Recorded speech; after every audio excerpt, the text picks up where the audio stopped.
let's unlock the power of the back tap.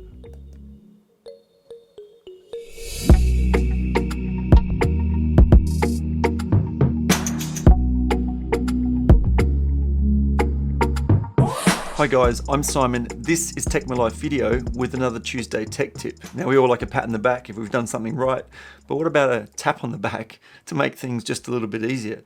So let's jump on the phone and check this one out.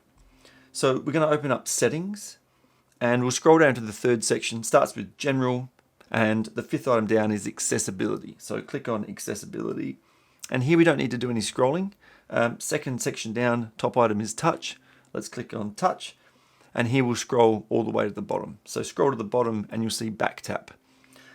Click on that and you'll see we've got double tap or triple tap and you can assign certain actions. So we'll jump into double tap and here we can do something like switch the camera on, and then if we double tap, it switches the camera on. So let's go back. Now we've got a range of options here. You might use it to say lock your screen, notification center, a whole range of options. An interesting one is the torch. Now I've actually set this up. Now if we put torch on double tap, so we've got that, and I'm going to just go back and I'm going to go into triple tap, and at the bottom you can have shortcuts. So I've set up a shortcut.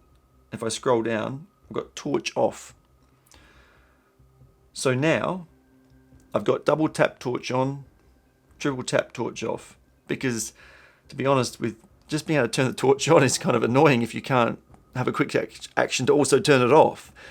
Apple didn't kind of include I guess reverse action, so you've got to set that up in shortcuts. If you want to see me make a video on more shortcuts and how to set them up, let me know in the comments down below.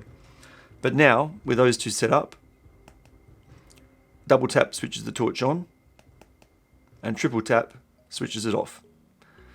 It's as easy as that. So you can have a play around with that and see what works for you. Comment down below with what you think you might use this feature for. I'm Simon. This has been Tech My Life video. We'll see you in the next one. Bye.